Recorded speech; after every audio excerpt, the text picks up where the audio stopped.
recent years, wildfires have had a devastating impact on communities and ecosystems across the country, challenging landscapes and changing lives. The uptick in wildfire behavior and its effects are due in part to a changing climate, past land management practices, and increased development in wildland areas. Over my about 23 years, we've seen fire evolve to a point to where it's reaching what we're calling these catastrophic levels. These levels that are difficult to control, dangerous to communities, dangerous to the firefighters that I'm responsible for as well. So I started my career in the Pacific Northwest, and during the course of my career I've worked on fires in the Pacific Northwest, Southeast Asia, Africa, the American Southeast, and then more recently Southern California and Northern California. And I've really seen a change in terms of the severity of the fires that we're experiencing, and also the frequency of these severe fires.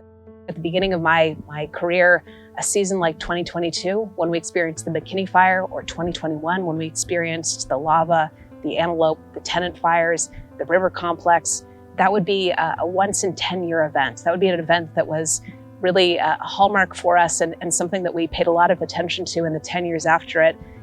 It's become a typical fire season for us. I'm a multi-generation Forest Service employee, so I've been working in and around National Forest my entire life. The difference is dramatic, especially in the last, I'd say, 5 to 7 years.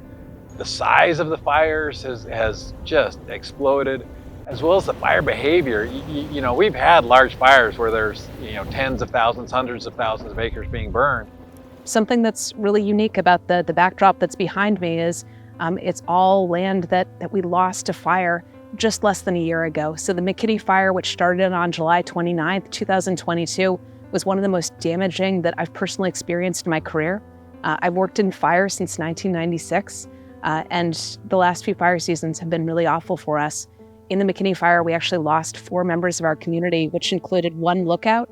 And this is a lookout who was very special on our national forest. She worked with us for more than 40 years. So the fire claimed not just a tremendous amount of acres, but also some really precious human lives in our community. And it's going to take us a long time to rebuild from that.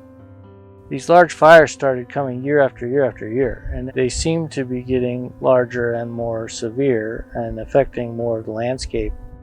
The Forest Service, along with hundreds of other land managers and partners, are collaborating to reduce risk to wildland communities, some residents of which are no stranger to the lasting impact. We lost so many homes. In our area, it's the first time we've had fatalities with our wildland fire, which hurt our community, and we're still in the recovery process from that. So I think having the community center rebuilt will kind of bring people back together and let them know that we can rebuild and just start fresh.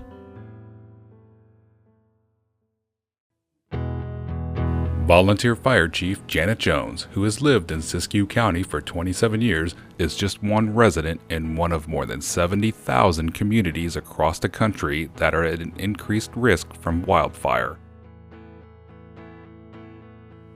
That's why, in January 2022, the Forest Service launched a 10-year initiative, Confronting the Wildfire Crisis Strategy, a strategy for protecting communities and improving resilience in America's forest.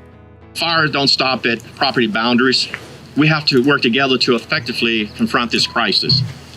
So because of that, it's really my privilege to stand here before you today and announce that more than $490 million to expand efforts on 11 additional landscapes across the West. The scale of the work is unprecedented, and so is the funding and support from Congress. But this funding is not without returns. It is an investment and is expected to significantly reduce future fire suppression response costs. I'll also add that this emergency authority is not just limited to wildfire treatment. It can also be used to address other aspects of the wildfire crisis strategy: post-fire stabilization, reforestation work, as well as restoration work from these fires. We'll be protecting communities and critical infrastructure such as power lines, dams, municipal watersheds, and military infrastructure.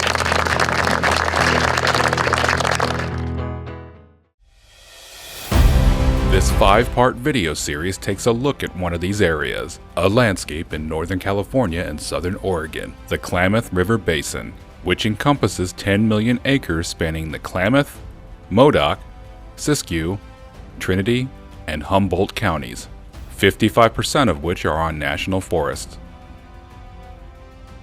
This series will examine just what it means to reduce wildfire risk to communities across this landscape and the people who live there.